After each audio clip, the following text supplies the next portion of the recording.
Bienvenidos a una edición más de Voz Ciudadana. Los saluda Raquel Salazar. En esta oportunidad vamos a hablar sobre los datos personales, cómo es que esta base de datos personales llega al mercado negro, cómo se puede proteger.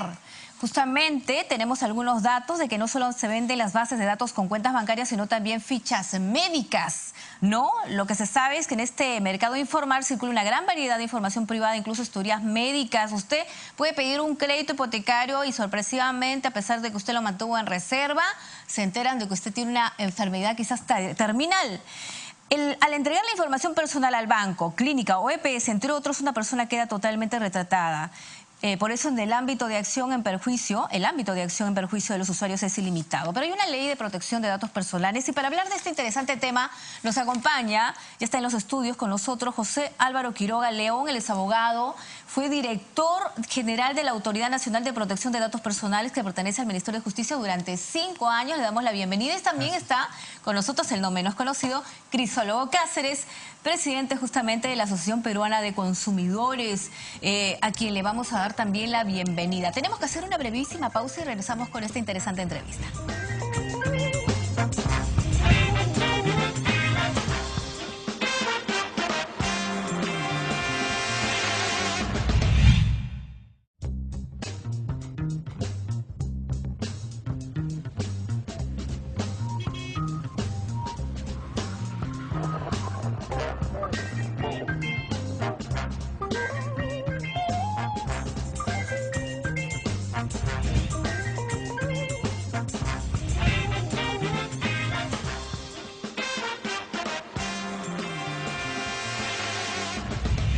Seguimos nosotros en Voz Ciudadana a través de Congreso Televisión. Bueno, primero vamos a empezar con el doctor José Álvaro Quiroga, que fue director general de la Autoridad Nacional de Protección de Datos Personales. ¿Cómo es que nuestros datos llegan al mercado negro? Esto no es una cosa nueva, incluso se ha dado una norma, y se han aplicado penas, pero sin embargo esto persiste. Incluso sabemos que es todo un mercado informal y peligroso, sabemos dónde venden los datos personales, en Wilson, en El Hueco. Explícanos para que el público entienda un poco. La información personal tiene mercado negro y tiene mercado no negro porque tiene valor comercial, porque tiene importancia comercial, tiene importancia política. Nuestra información se convierte en dinero de formas que nosotros ni siquiera imaginamos. Entonces, el mercado negro al que aludes es una parte del problema, es la parte ilegal. Ahí estamos hablando de gente que está en el mundo delictivo, que podría ser apresada y condenada porque hay un tipo penal que así lo establece. Pero el tema de los datos personales y el manejo de los datos personales es mucho más complicado y mucho más complejo. Hoy en día en la sociedad de la información nuestros datos personales circulan de diferentes maneras. Una revista peruana, por ejemplo, hace poco hacía un artículo sobre las 10 tecnologías que van a cambiar la forma de hacer negocios en el mundo.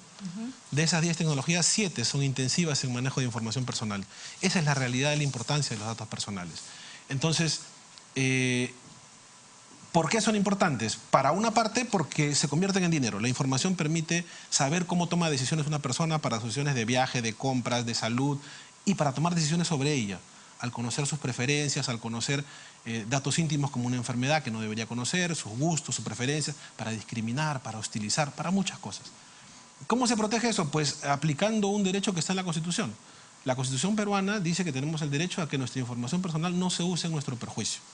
Hay una ley que desarrolla eso, que establece los principios y las formas en que eso debe hacerse, y además, a diferencia de otros países, el Perú tiene una autoridad garante en esa materia. Esta autoridad durante mucho tiempo desplegó todas sus funciones de difusión, de fiscalización, en definitiva de construcción de una cultura de protección de datos personales. Ahora, ¿cómo llega esta información al mercado negro?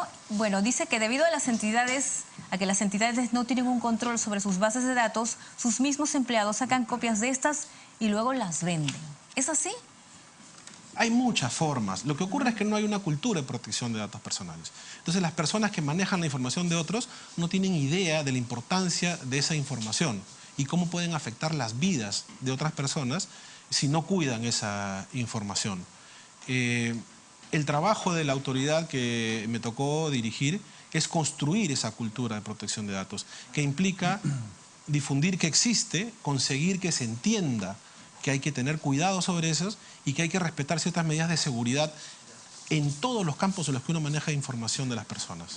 Señor Crisólogo Cáceres, cuando uno recibe estas llamadas fastidiosas a toda hora, ofreciéndole a uno tarjetas de crédito y diversas promociones, y uno dice, ¿cómo sabe mi teléfono? ¿Cómo sabe incluso dónde trabajo? ¿Cuánto gano? ¿O cuánta capacidad adquisitiva tengo?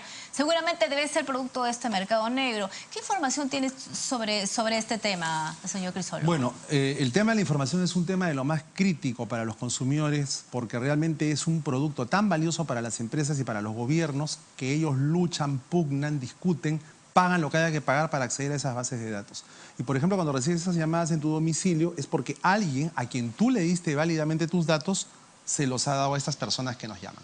La forma en que se puede obtener esta información, como ha dicho acá el doctor, varía de muchas maneras. Pero esto, para que lo entiendan, hay que explicárselos a las personas con ejemplos, ¿no?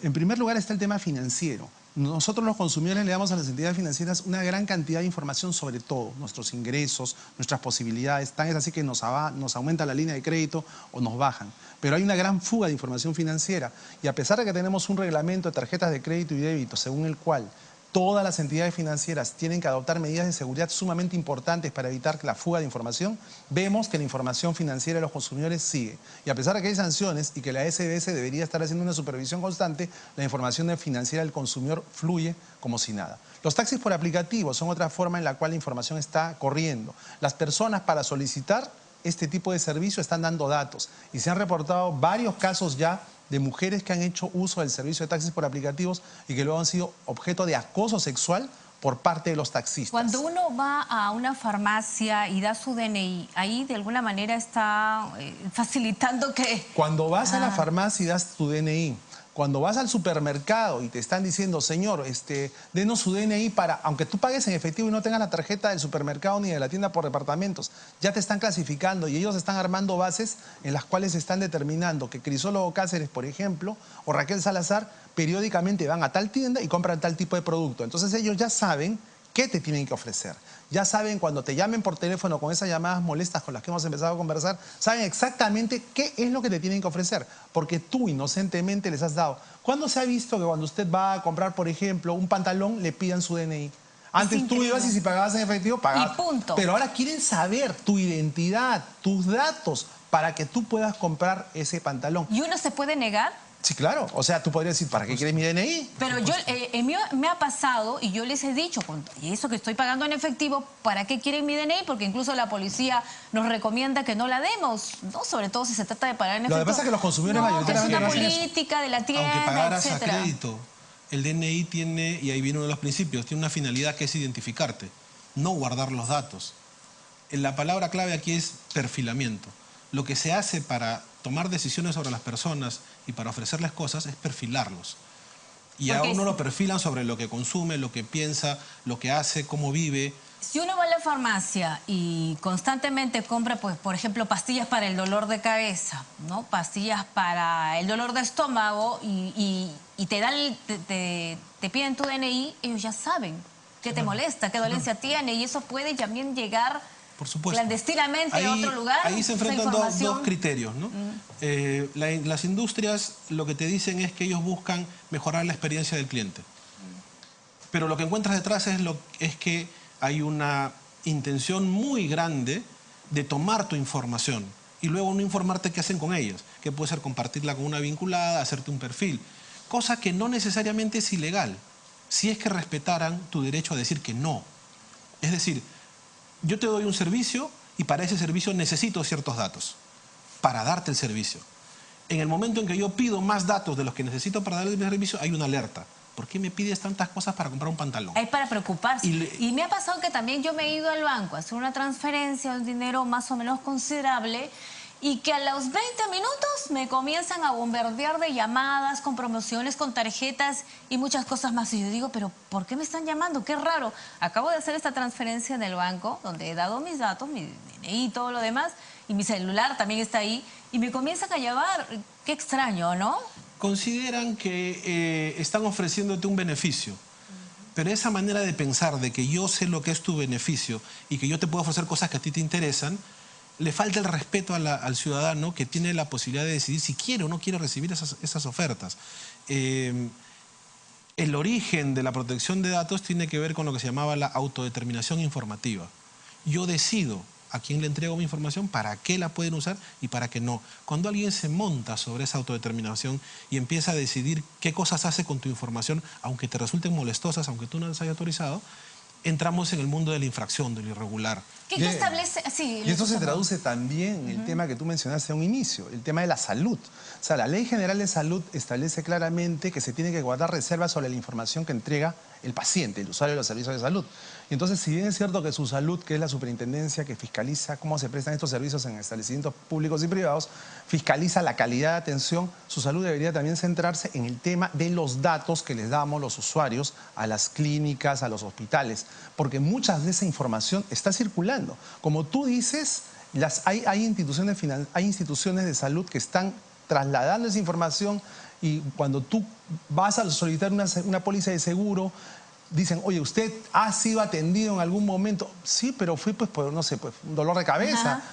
Sí, pero ahora tenemos que reforzar los exámenes. Oye, y con este tema de las preexistencias que te están buscando, quítame esta paja, se han dado muchos casos en los cuales, manejando interesada y arbitrariamente la información que ellos han obtenido, el servicio de salud se puede tornar bastante complicado. Es decir, lo que queremos decirles a todos los televidentes es que tenemos que empezar a pensar con mayor detenimiento en la importancia que tiene nuestra información. La información que nosotros diariamente, impensadamente, confiadamente les estamos dando a las empresas, aunque no tenemos que darlas. La próxima vez que usted vaya a una tienda y usted pague en efectivo y usted no es cliente, ni quiere ser cliente, ni quiere tener la dichosa tarjetita para que le descuenten o que le regalen y le pidan su dinero y digan, no lo quiero dar. No, ¿para qué lo quieres? Yo te quiero pagar y acá está. Si fuera usuario tuyo o estuviera sacando la tarjeta o ya fuera portador de la tarjeta, perfecto, pero yo no. Entonces, o sea, no pueden decir, si no me da la no le vendo, deme libro de reclamaciones. Pero por supuesto deme que libro de no. reclamaciones. Por supuesto que no. Lo único que te pueden pedir son los datos necesarios para darte servicio. Pero si es una compraventa que tú compras y te vas, ¿por qué tendrías que darle tu DNI?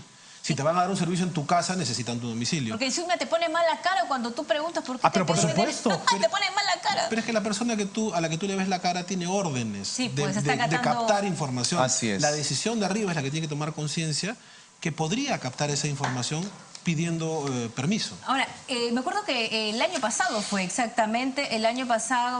que, o en el 2015, Anónimos Perú dice tener la base de datos de las personas registradas del RENIEC. A través de sus redes sociales, el colectivo de activistas Anónimos Perú aseguró tener en su poder la base de datos completa de las personas registradas en el RENIEC.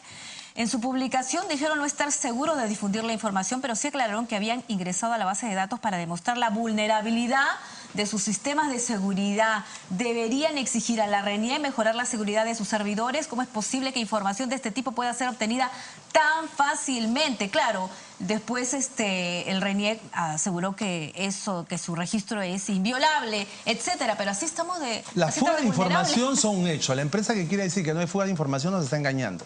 Todo el tiempo se fuga información. El caso que acabas de decir, por ejemplo, es clarísimo, ¿no? O sea, haces una transacción financiera por un monto importante y acto seguido ya empiezas a recibir llamadas. O sea, ya alguien informó que la señorita Raquel Salazar ha movido dinero, tiene capital, entonces ya le podemos tentar y ofrecer estos productos. Entonces acá hay un tema de seguridad. Hace unos días asaltaron a una persona saliendo de un banco. Esta persona retiró 64.000 soles, se quedó 30 minutos esperando, no lo atendía, no le daban los 64.000 soles, dijo, ¿saben qué? Tengo que recoger a mi mujer y mis hijos. Regreso en una hora, ¿estará lista mi plata? Sí, señor. Se fue, regresó una hora después. Ya vengo a recoger mi plata, su plata no está lista. Pero si ya una hora ha pasado, más 30 minutos que esperé, 1 hora y 30 y no está, espera un ratito, 40 minutos más. O sea, sumando, esperó más de 2 horas para que le hagan el desembolso. El señor salió, avanzó 2 cuadras y lo asaltaron. Y el señor, mira, y lo que te voy a decir es más grave, porque el señor se retiró y tenía los 64.000 que había retirado, los había puesto en un canguro. El canguro lo metió debajo del asiento de su carro y aparte tenía un sobre con 10.000 soles. Entonces, cuando los ladrones lo encañonan por la ventana, lo cierran con una camioneta, al señor le dicen, dame la plata. Y el señor, ¿qué sacó? El sobre con los 10.000. Y los 64.000 del canguro seguían debajo. ¿Y qué le dijeron a los delincuentes? No, danos el canguro.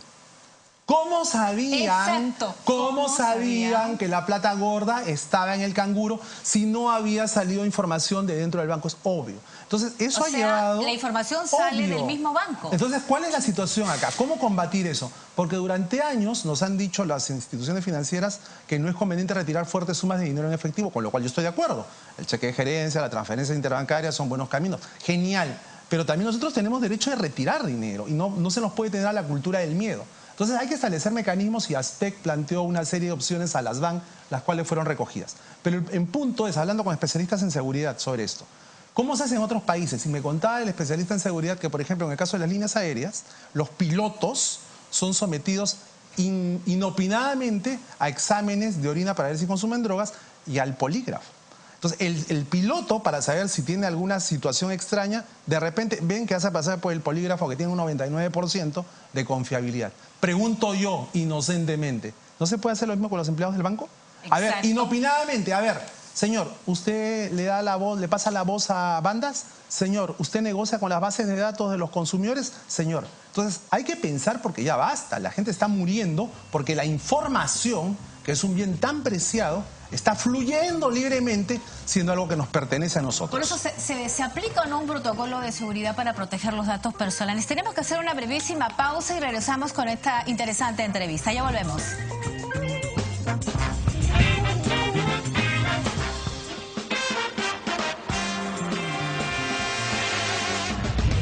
Cuando usted va a una tienda, un supermercado, una tienda grande, ¿suele dar el número de su DNI si se lo pide? Sí, a veces cuando voy a pagar. Sí, no tengo problema. Cuando yo he ido a hacer una compra por recibir un artefacto, bueno, nos piden los datos personales, ¿no? Lo principal, ¿no? Porque muchos de nuestros datos personales, nuestra dirección, nuestro teléfono, va al mercado negro y de ahí nos pueden extorsionar. Ah, eso sí ha pasado. No, pero yo soy diquito, ¿sabes? Cuando te roban una moto, a las 10 horas te están llamando por teléfono, saben tu dirección, saben el número de tu celular, saben tu DNI. Y usted se pregunta cómo.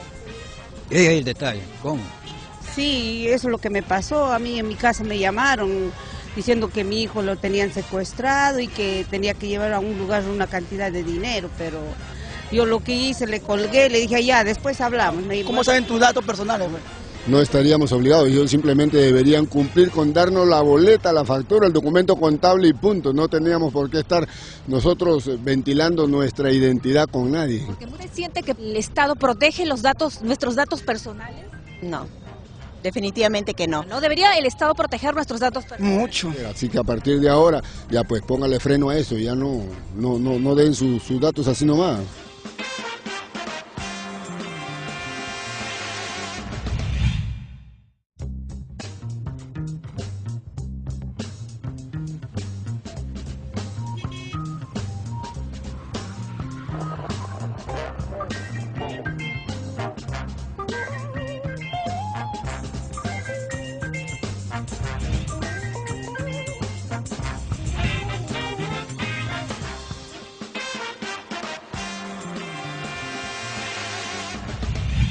Seguimos nosotros en Voz Ciudadana a través de Congreso Televisión hablando de la protección de los datos personales.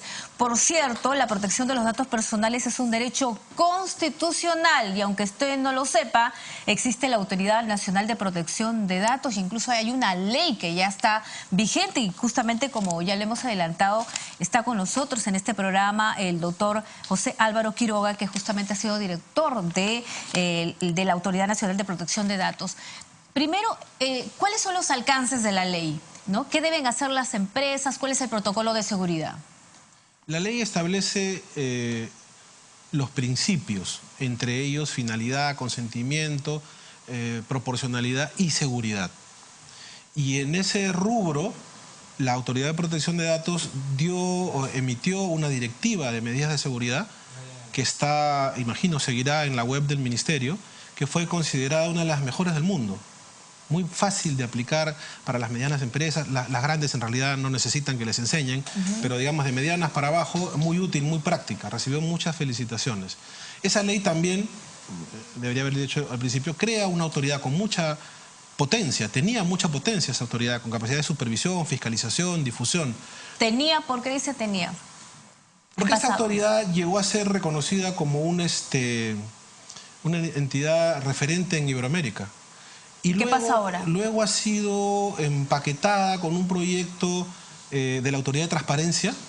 Se nombró una comisión para hacer un paquete completo de una gran Autoridad de Transparencia y Protección de Datos.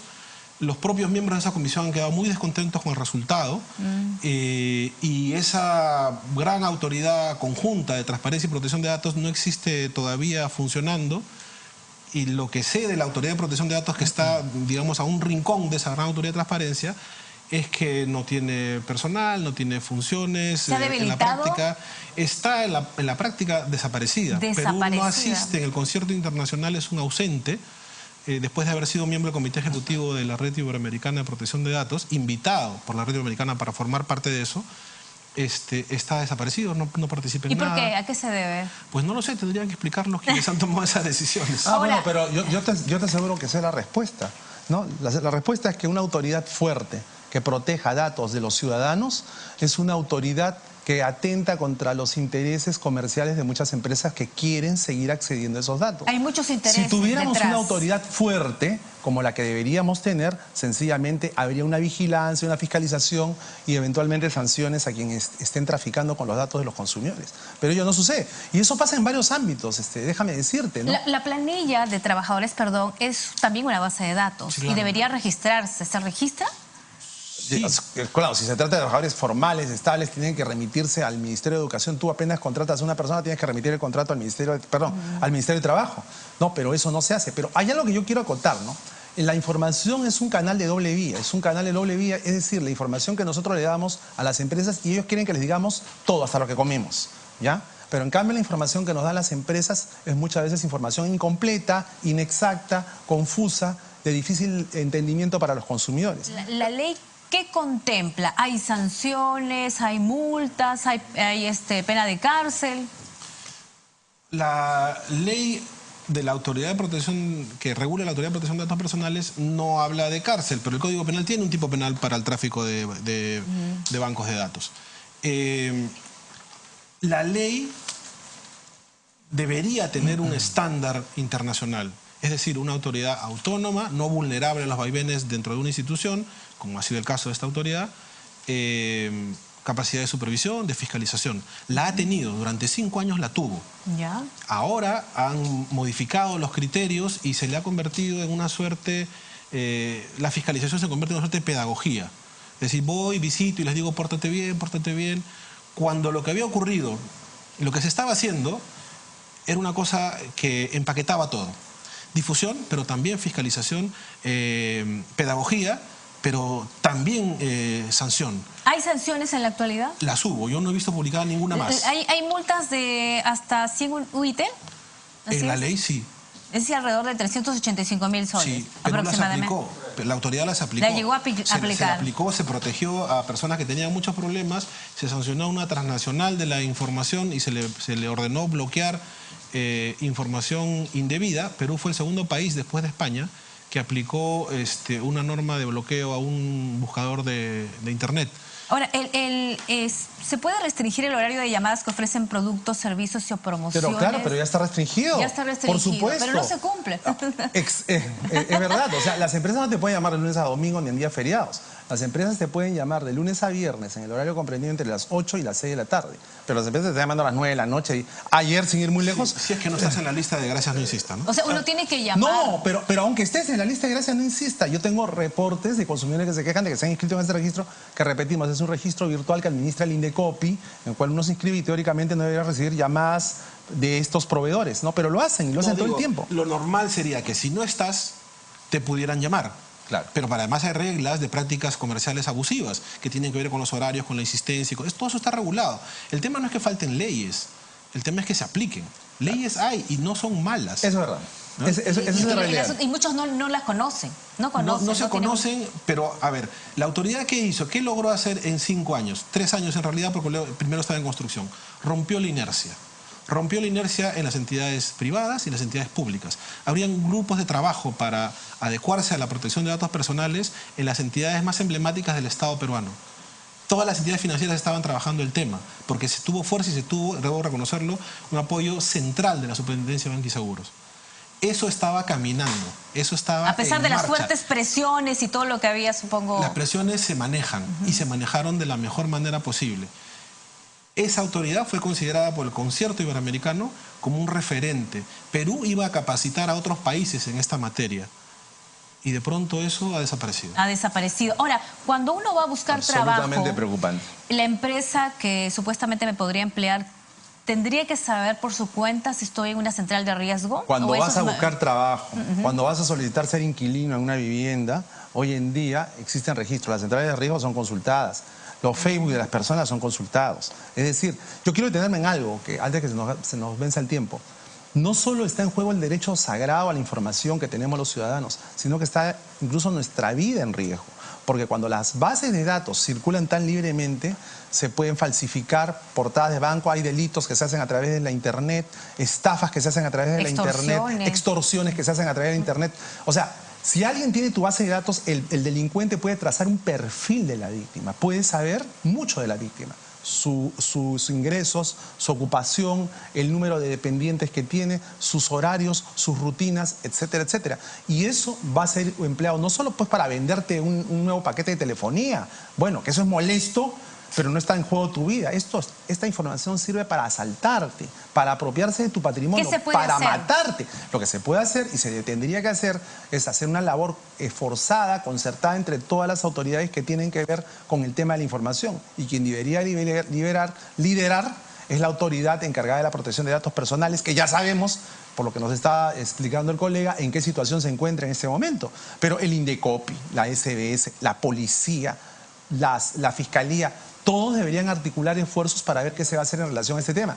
La gente, o sea, existen tantas modalidades de estafa que eso es para otro programa, pero por ejemplo hay empresas o hay delincuentes que simulan perfectamente ser empresas bancarias y te envían un correo, punto banco tal, y te dicen, oye, dame todos tus datos que estamos haciendo una actualización. Y eso es falso, pues. Usted nunca caiga en eso. Y entonces el consumidor inocente, porque el consumidor es confiado. Al consumidor nadie lo ha educado, al consumidor nadie lo ha entrenado para que sepa discernir cuando está frente a una estafa o no. Todos somos confiados y en buena hora que así sea. Porque yo no quisiera vivir en un mundo en el cual toda la gente se esté mirando con desconfianza. Pero el consumidor confiadamente entrega sus datos nuevamente y el delincuente le vacía las cuentas. Esa es la situación en la que vivimos. O sea, el tema de la información... Es una realidad. Es crítico. La delincuencia siempre va a existir. El tema es que el mundo en el que vivimos con este flujo de información tan grande nos hace mucho más vulnerables. Porque mientras más sabe alguien sobre mí, sobre mi familia, está en mucho mejor capacidad de engañarme, de estafarme, de atacarme y de hacerme daño. Ese es el tema, ¿no? La información tiene importancia y quienes manejan información de otros deben tener absoluta claridad de que son responsables de lo que hacen con esa información. ¿Eso cómo se llama? Cultura de protección de la privacidad. ¿Qué es lo que hay que construir? Hay que construir una cultura de protección de los datos personales porque este es un tema transversal. O sea, si empezamos a hablar de Internet, ¿no es cierto? Este monstruo sacrosanto de la Internet tiene un lado oscuro terrible. Las redes sociales para niños, los experimentos sociales en materia de opiniones políticas, religiosas.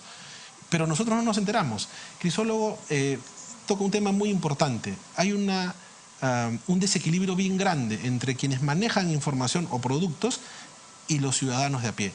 Ellos saben mucho sobre nosotros y nosotros sabemos muy poco sobre ellos. Una autoridad potente de protección de datos personales, lo que hace en el mundo, porque eso no es un invento en el Perú, es equilibrar esa situación. Para que yo sepa más de lo que tú haces con mi información y tú sepas sobre mí solo lo que necesitas saber para que yo sea atendido. Entonces hay que fortalecer esa autoridad competente que cumpla con sus funciones, pero y que sobre aplique todo, la Raquel, ley también. La cultura. La cultura. O sea, de esa cultura, lo que pasa es que no somos conscientes. Hay que proteger nuestros datos personales. Valoramos más el reloj que tenemos en la muñeca o el teléfono celular que tenemos en el bolsillo que nuestra información. Y es al revés. Esa información hay que ser precavidos. Puede ser aquí está la diferencia. ¿Sí? Así es. Y no nos damos cuenta. Hay que tener muchísimo cuidado. Muchísimas gracias al doctor José Álvaro Quiroga y también al doctor Crisólogo Cáceres por haber estado en este programa de Voz Ciudadana. Conmigo será hasta la próxima.